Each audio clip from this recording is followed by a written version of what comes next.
शिला प्रभुपाद की जय, गुरु गौरांग की जय। तो कल के सत्र में हमने सुना था शिला प्रभुपाद जी स्विट्जरलैंड जाते हैं और वह इतना ठंडा देश है कि जीवन के लक्षण दूर दूर तक नहीं दिखते। चारों तरफ पहाड़ है, बर्फ है, वृक्ष की टहनियां हैं। प्रभुपाद जी उस स्थान को नरक कहते हैं। जहां पर जीव नहीं रहते, जीवन के लक्षण नहीं दिखते, उस स्थान को नरक बताया गया है। तो प्रभुपाद जी कभी भी इन बातों को कहने से डरते नहीं थे। जब प्रभुपाद जी वहां पहुंचे तो इतनी ठंड थी, प्रभुपाद जी सैर करना चाहते थे तो देखा गया कि बाहर इतनी ठंड में सैर नहीं हो सकती, तेज हवाएं चल रही हैं। तो प्रभुपाद जी उसी होटल के लॉबी में सैर करने लगे और शुद्ध कीर्ति प्रभु को बोले कि मेरे लिए कुछ हलवा बनाओ, मुझे भूख लगी है। शुद्ध कीर्ति प्रभु को बहुत अच्छा लगता था प्रभुपाद जी के लिए प्रसाद बनाना, ये उनका आनंद का विषय था। इसके पश्चात शुद्ध कीर्ति प्रभु ने दूसरे भक्तों को कहा कि आप जाकर प्रभुपाद जी को देखिए, प्रभुपाद जी वैकुंठ से आए हुए हैं, वैकुंठ से आए हुए व्यक्ति किस प्रकार से व्यवहार करते हैं, ये देखना हमारा सौभाग्य है। तो इस प्रकार से श्रील प्रभुपाद जी के शिष्य प्रभुपाद जी के हर एक कार्य को कृष्ण से जुड़ता हुआ देखते थे। अब हम आगे बढ़ेंगे। अतः समय बताने के लिए इसके दो हाथ हैं। 4 अप्रैल 1973, ज्यूरिक, स्विट्जरलैंड। श्रील प्रभुपाद जब उत्तम कोटि की घड़ियों के लिए प्रसिद्ध स्थान पर 2 दिन के लिए वास कर रहे थे तो श्याम सुंदर ने श्रील प्रभुपाद को एक डिजिटल हाथ की घड़ी उपहार में दी, जो हाथ की घड़ियों में उत्तम कोटि की थी। ये बहुत आधुनिक लगती थी। केवल कुछ सेकंड को छोड़कर इसका गोल चेहरा स्वतः काला था। जब छोटा बटन दबाया जाता तो वह लाल रंग में समय बताता। यह अत्यंत नवीन प्रक्रिया की थी। श्रील प्रभुपाद ने शांत भाव से घड़ी पहन ली तथा उनके सचिव ने उन्हें घड़ी का प्रयोग करना बता दिया। उन्हें इस नवीन शिल्प विज्ञान को समझने में देर नहीं लगी। उन्होंने कहा, इसमें समय जानने के लिए एक ही जगह 2 हाथों की आवश्यकता होती है। श्रील प्रभुपाद सदा व्यवहारिक थे। वे तथाकथित विज्ञान तथा शिल्प कला से अधिक प्रभावित नहीं होते थे। उदाहरणार्थ, वह प्रातः काल बाहर सैर करने जाते, ऊपर आकाश की ओर देखते तथा चंद्रमा को देखकर कहते, आज एकादशी है। वह उत्सुकतापूर्ण कोई भी नवीनता का प्रयोग कर लेते थे जो उनके अनुवाद कार्य में सहायक होती। जैसे ही हम मंदिर में गए, हमने इस शब्द को सीखा, जैसा कि श्रीमद् भागवतम में कहा गया है, व्यक्ति को भौतिक ऐश्वर्य से आसक्त नहीं होना चाहिए, परंतु कृष्ण भावनामृत आंदोलन के प्रचार में जो सहायक हो उस भौतिक युक्त वैराग्य के रूप में स्वीकार कर लेना चाहिए। यह भी परित्याग है। श्रील प्रभुपाद किसी भौतिक सुविधा से आसक्त नहीं थे, परंतु वे अपने आध्यात्मिक गुरु तथा श्री कृष्ण की सेवा में पूर्णतया आसक्त रहते थे। तो श्याम सुंदर प्रभु ने श्रील प्रभुपाद जी को एक सुंदर घड़ी उपहार के रूप में प्रदान की। स्विट्जरलैंड का ज्यूरिक देश घड़ियों के लिए बहुत प्रसिद्ध है और वह घड़ी कुछ सेकंड को छोड़कर इसका जो गोल चेहरा था स्वतः ही काला था और जब घड़ी में छोटा बटन दबाया जाता तो वह लाल रंग में समय बता देती थी। ये नवीन प्रक्रिया थी। श्रील प्रभुपाद ने शांत भाव से घड़ी पहन ली और श्याम सुंदर प्रभु ने उनको घड़ी कैसे प्रयोग की जानी चाहिए उसके बारे में समझा दिया। लेकिन श्रील प्रभुपाद जी इन नवीन वस्तुओं के प्रति आसक्त नहीं होते थे। हाँ, जो वस्तु कृष्ण की सेवा में उपयोग में लाई जा सकती थी उसको वे युक्त वैराग्य के रूप में इस्तेमाल करते थे। तो तथाकथित विज्ञान शिल्प कला से प्रभुपाद जी अधिक प्रभावित नहीं होते थे। प्रभुपाद जी प्रातः काल बाहर सैर करने के लिए जाते, ऊपर आकाश की ओर देखते तथा चंद्रमा को देखकर कहते, आज एकादशी है। लेकिन जो वस्तु उनके अनुवाद कार्य में सहायक होती उसको वे स्वीकार कर लेते थे। तो प्रभुपाद जी कहते थे, व्यक्ति को भौतिक ऐश्वर्य से आसक्त नहीं होना चाहिए, लेकिन कृष्ण के प्रचार के लिए जो भी सहायक हो उस वस्तु को युक्त वैराग्य के रूप में स्वीकार कर लेना चाहिए। यही परित्याग कहलाता है। तो प्रभुपाद जी किसी भौतिक सुविधा से आसक्त नहीं थे, वे तो अपने आध्यात्मिक गुरु तथा श्री कृष्ण की सेवा में पूर्णतया आसक्त रहते थे। हरे कृष्ण कृष्ण कृष्ण हरे हरे। 4 अप्रैल 1973, ज्यूरिख, स्विट्जरलैंड।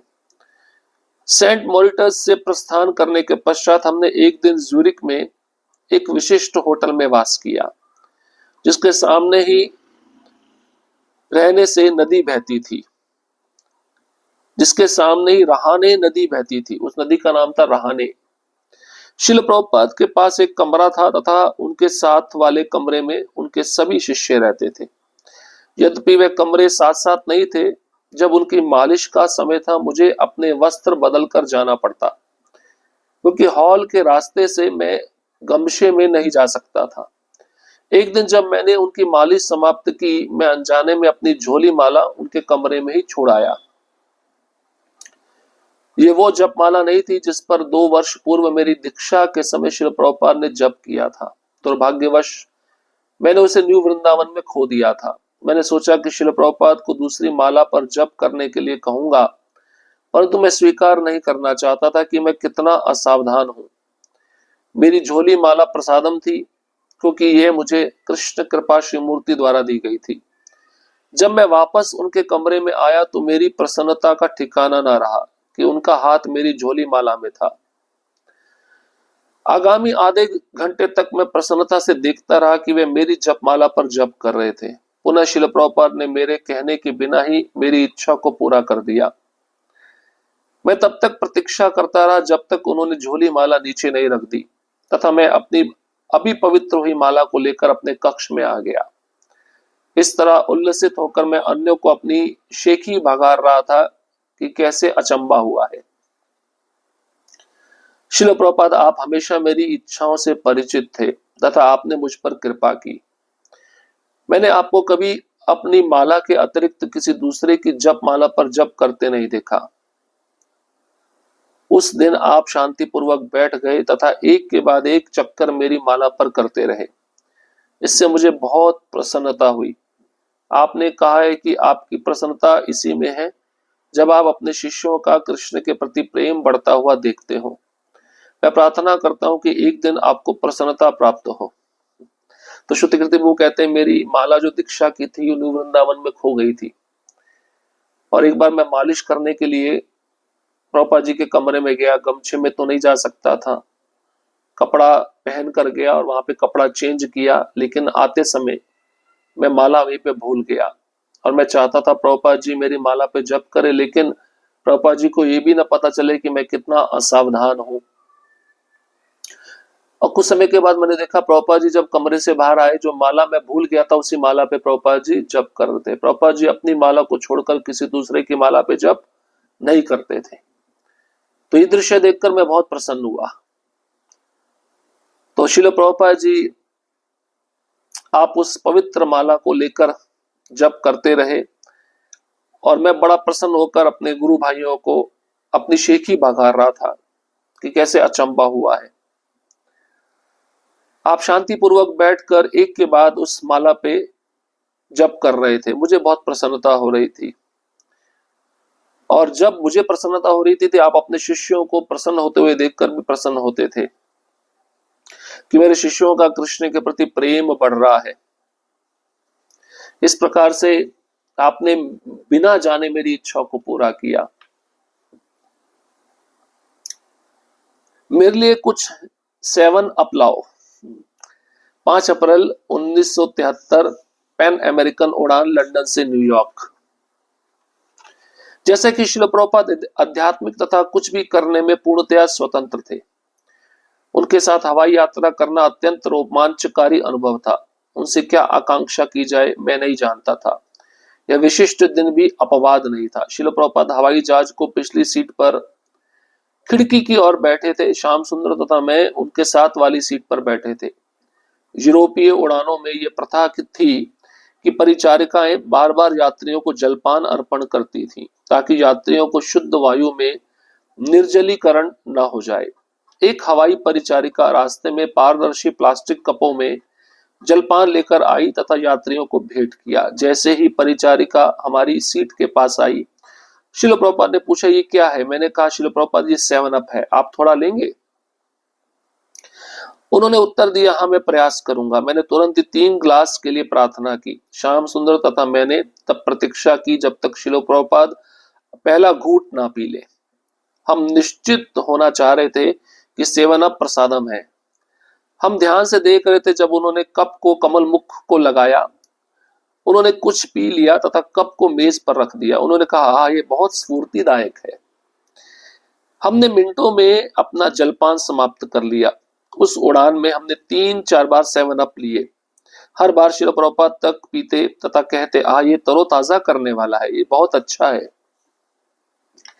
एक बार उड़ान परिचारिका ने एक कैन मेज पर रखी तथा 7 बर्फ से भरे गिलास भी रख दिए।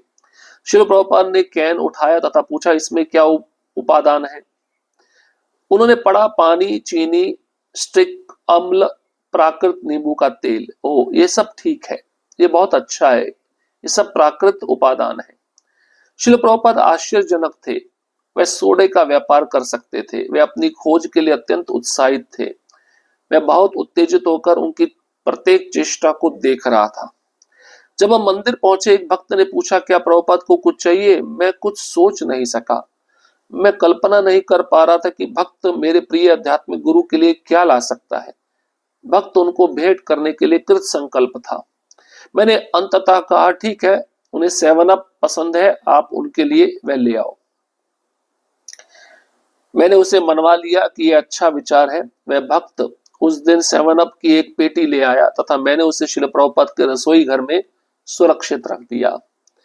मैं उसे पीने लगा क्योंकि मैं उन्हें भेंट करने में डरता था। मैं ठीक अवसर सोच नहीं पा रहा था।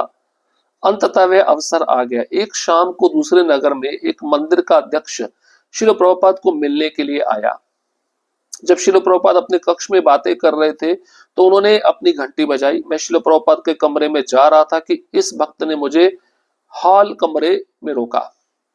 उसने कहा, शिल प्रभुपाद को कुछ पानी चाहिए। मैंने उत्तर दिया, ठीक है, परंतु फिर भी मैं गुरु महाराज के कमरे में चला गया।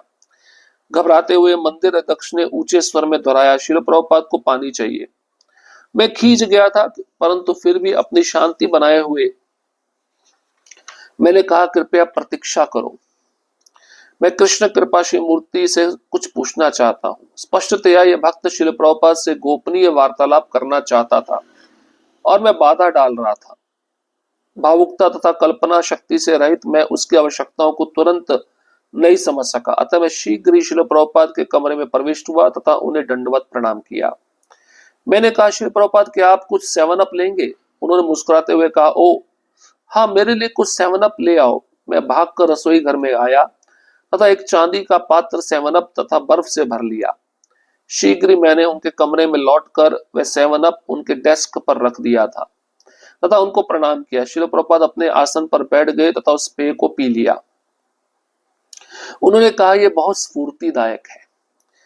वे अपने आसन से उठ गए तथा कमरे में घूमकर 7 अप का आनंद ले रहे थे। मैं कमरे में था तथा अपने आध्यात्मिक गुरु को ठंडे पेय का आनंद लेते हुए देख रहा था। मेरे गुरु भाई इस सारे कार्य से आश्चर्यचकित थे तथा उत्सुक थे कि मैं कब कमरे से बाहर जाऊं। जैसे ही शिल प्रभुपाद ने अपना 7 अप समाप्त किया, मैंने खाली पात्र लिया, प्रणाम किया और प्रसन्नता पूर्वक कमरे से बाहर आ गया। अनजाने में अपने गुरु भाई को संतप्त करके भी मैं इस बात से प्रसन्न था कि मैंने साधारण से कार्य से अपने गुरु महाराज को प्रसन्न किया है। शिल प्रभुपाद, मैं सदैव आपकी अहेतु की कृपा का कृतज्ञ हूँ। आपने अपनी विनोद प्रिय लीलाओं का अवलोकन करने का अवसर देकर मुझे कृतार्थ किया, उसके लिए धन्यवाद। अपनी लीला का दिग्दर्शन कराकर आपने मुझे परम भगवान के साथ अपने संबंध का आभास दिया है।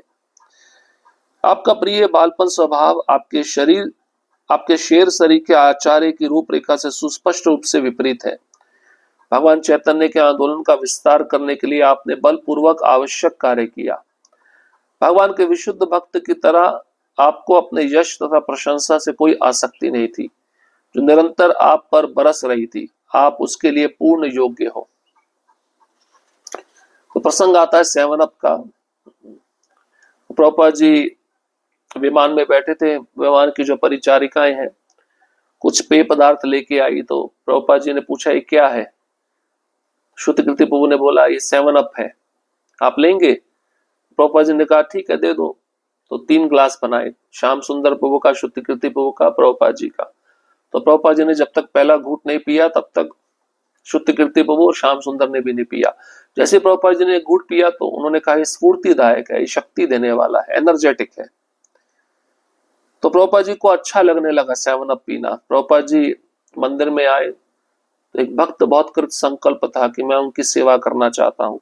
शुद्ध कीर्ति प्रभु ने 7 अप का उसको कैन लाने को बोला, वो पूरा कंटेनर ले आया। शुद्ध कीर्ति प्रभु ने 7 अप का पूरा कंटेनर रसोई घर में रख दिया छिपाकर। शुद्ध कीर्ति प्रभु भी पीते थे और प्रभुपाद जी को भी पिलाते थे। प्रभुपाद जी जब भी पीते थे तो उनको कुछ स्फूर्तिदायक लगता था। लेकिन हमें आचार्यों का नकल नहीं करना चाहिए, कभी कभार ठीक है, रोज पीना ठीक नहीं है। 7 अप एक प्रकार से सोडा है, शरीर में एनर्जी को बढ़ाने के लिए लाभदायक होता है। हरे कृष्णा कृष्ण कृष्णा हरे हरे, हरे राम राम राम हरे हरे। शिल प्रभुपाद की जय, गुरु गौरांग की जय।